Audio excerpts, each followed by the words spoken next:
pessoal, tudo bem? Hoje eu tô aqui para contar para vocês um pouquinho da nossa experiência no Turma de Minas. O Turma de Minas é o maior congresso de adolescentes fechados que nós temos no Brasil, hoje, Congresso de Adolescentes Batistas. E o tema desse ano foi sobre a identidade artificial. Hoje a gente vive num mundo que está sempre sendo baseado na inteligência artificial. Então, o que seria uma identidade artificial?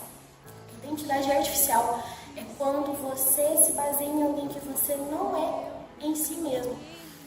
Sendo que a Bíblia, Deus revela quem nós somos. O Criador revela quem nós somos.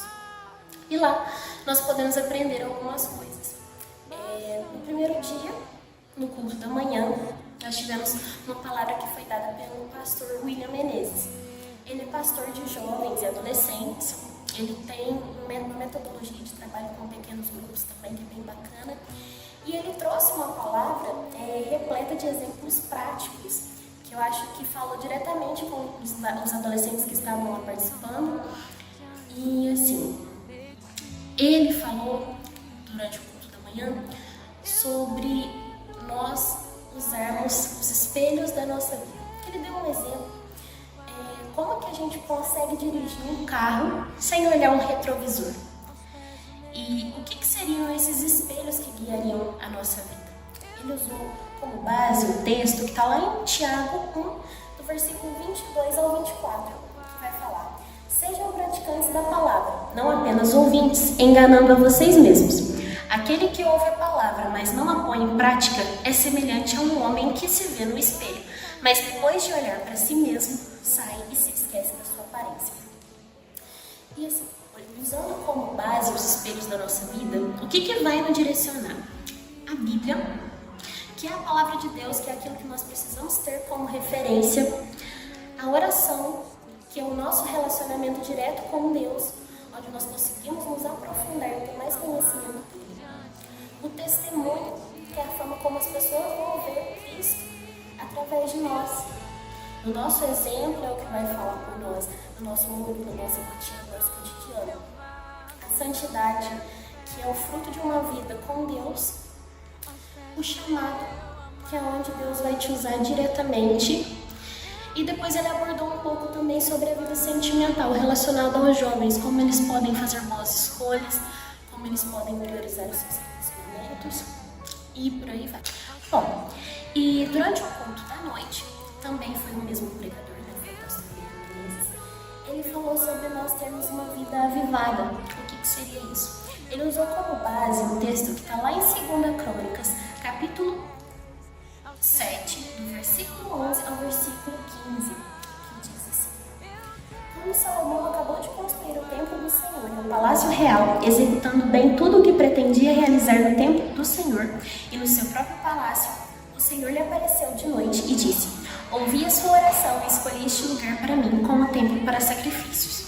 Se eu fechar o céu para que não chova, ou mandar que os gafanhotos devorem o país, ou sobre o meu povo enviar uma praga, se o meu povo que se chama pelo meu nome se humilhar e orar, buscar a minha face e se afastar dos seus maus caminhos, dos céus eu o ouvirei, perdoarei o seu pecado e curarei a sua terra.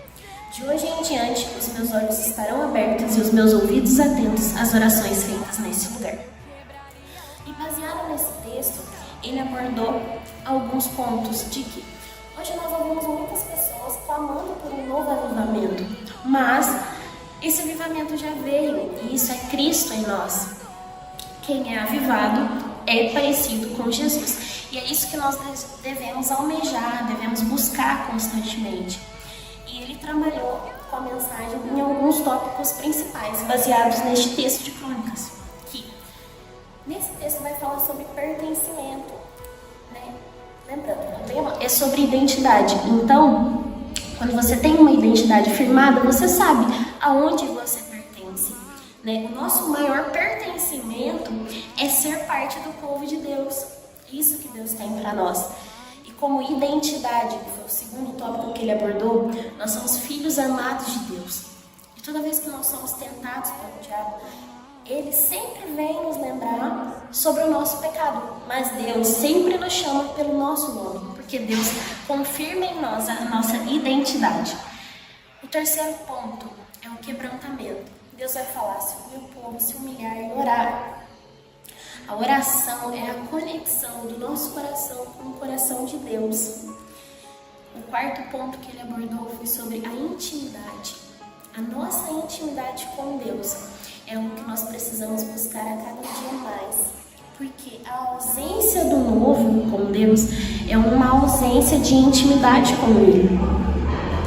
O quinto ponto que ele abordou foi sobre a importância de nós vivermos longe dos maus caminhos, de fugir da aparência do mal. O sexto ponto que ele abordou foi que o céu está disponível, que Deus não tem miséria quanto à presença dele, e nós podemos ter acesso a ele constantemente. E por último, o que ele abordou foi sobre o perdão e sobre cura. Ninguém consegue obter crescimento e construir uma identidade forte e firmada tendo pendências. É necessário que você busque perdão em Cristo das suas ofensas, dos seus pecados, para que você possa crescer. E de que não existe nenhum trauma na terra que o céu não possa curar. E que toda dor que você possa passar hoje, que isso gera um testemunho no futuro. E quando ele terminou essa mensagem, houve um momento assim, onde ele ministrou sobre a vida dos adolescentes e ele testemunhou sobre a própria vida dele, de que ele era um jovem que tinha uma família toda desestruturada e de que o momento em onde ele encontrou a Cristo, teve um real encontro com Cristo, né?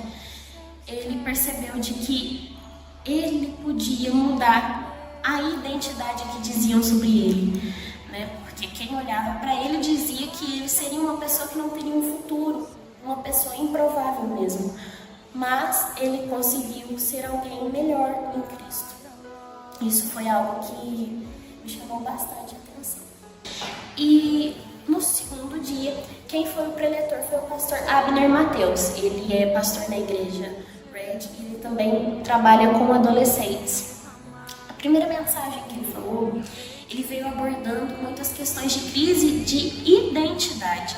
As pessoas hoje elas tentam se afirmar, resolver as suas crises de identidade em pessoas que também estão passando por crises de identidade. Isso é uma coisa que não tem muito sentido se você for pensar a respeito disso. Somente o Criador consegue explicar a criação. Criação não explica a criação. Por exemplo, uma cadeira não consegue explicar para ela mesma que ela é uma cadeira. Somente quem criou ela consegue definir quem ela é. Ou seja, quem melhor para falar sobre a nossa identidade do que Deus, quem nos criou. E que o caminho mais rápido para destruir a sua vida é viver uma falsa identidade. O texto que ele abordou foi a passagem que está lá em 1 Samuel, capítulo 17, que vai falar sobre Davi e Golias. Mas necessariamente não do momento em que Davi derrota Golias, mas do momento em que Davi sai e vai de encontro aos seus irmãos que estavam na batalha. Ele abordou dois tópicos dentro dessa mensagem. Davi, ele tinha uma certeza da sua identidade, ele sabia quem ele era. Porque no versículo 28, nós podemos ver que Eliabe, ele diz algo a respeito de Davi. O versículo 28 vai dizer o seguinte: quando Eliabe, o irmão mais velho, ouviu Davi falando com os soldados, ficou irritado com ele e perguntou: por que você veio até aqui? Com quem deixou aquelas poucas ovelhas no deserto? Sei que você é mau e presunçoso. Seu coração é mau. Você veio só para ver a batalha. Ou seja, Eliabe, ele tinha uma imagem na cabeça dele a respeito da identidade de Davi. Nós sabemos que Davi é considerado o homem segundo o coração de Deus. Como que um homem segundo o coração de Deus teria um coração mau e presunçoso? Muitas vezes as pessoas vão apontar para nós e nos julgar com uma identidade de quem nós não somos. E na realidade quem vai confirmar isso em nós é Deus. E o segundo ponto que ele abordou foi de que Davi sabia quem Deus era. Isso a gente pode ver no momento em que Davi chega até o local e percebe Golias afrontando a Deus, afrontando o exército de Israel. E ele se indigna com isso. E nós, como jovens, como cristãos, nós precisamos nos posicionar. Por quê? Não existe você ser 99% discípulo de Jesus. Ou você é 100% ou você não é. E hoje nós vemos que isso é necessário, visto que na nossa sociedade nós temos tantas pautas que gritam que nós precisamos nos amoldar aos padrões, mas Deus nos chama para fazermos algo diferente. E se nós não estivermos dispostos a viver essa vida, nós não podemos nos considerar cristãos de fato. Afinal, Jesus não nos pede muita coisa, Ele nos pede tudo. E é um relacionamento com Deus que realmente exige profundidade e uma entrega total.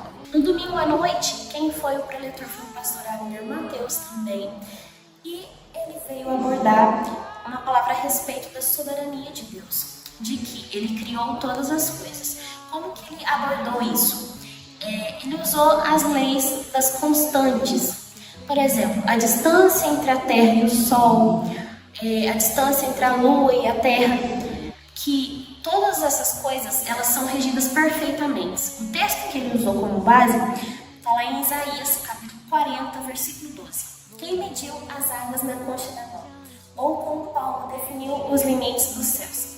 Quem jamais calculou o pó da terra ou pesou nos montes na balança e as colinas nos seus pratos? Ou seja, confirmando de que Deus criou todas as coisas de uma forma específica e com um propósito. Nada do que foi criado com uma coincidência. E depois ele foi abordar um texto que está lá em Lucas capítulo 15, que é a parábola do filho pródigo, onde ele fez uma comparação entre publicanos e pecadores, que seriam o filho mais novo, e os fariseus e escribas, que seria o filho mais velho. De um lado nós temos uma pessoa que tem uma certeza de uma identidade perdida, e de um lado pessoas que conhecem a palavra e que conhecem muito bem, porque nós sabemos que os fariseus e escribas tinham um alto conhecimento da lei. E o que ele quis dizer com o texto é de que a nossa identidade é uma identidade de filhos perdidos, que nós precisamos ter esse reconhecimento de que nós precisamos desesperadamente de Deus. Nós vivemos em uma sociedade que reforça tantas vezes uma identidade falsa, de onde você precisa sustentar algo para você ser bem visto na sociedade, para ter um status, mas literalmente viver de aparência, e de que nós não fomos chamados para ser assim. Deus nos chama para ser filhos, e Ele confirma essa identidade em nós. Depois ele deu o exemplo de como o apóstolo Paulo se referia. Ele se referia como o menor dos apóstolos, ou seja, ele não tinha uma visão egocêntrica ou superior a si mesmo. E é isso que nós precisamos buscar, ter essa identidade firmada, onde nós reconhecemos a nossa necessidade de Cristo nas nossas vidas.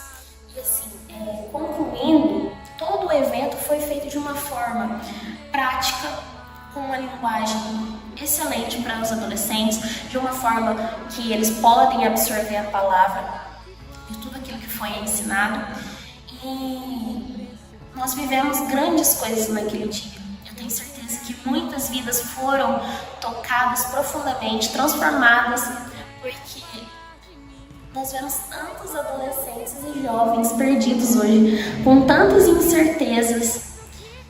Às vezes a gente pensa que são só coisas da vida cotidiana, mas não. Dentro do mais íntimo deles, eles não têm certeza de quem eles são. Isso foi algo muito pertinente que a Juban trouxe para trabalhar com eles esse ano.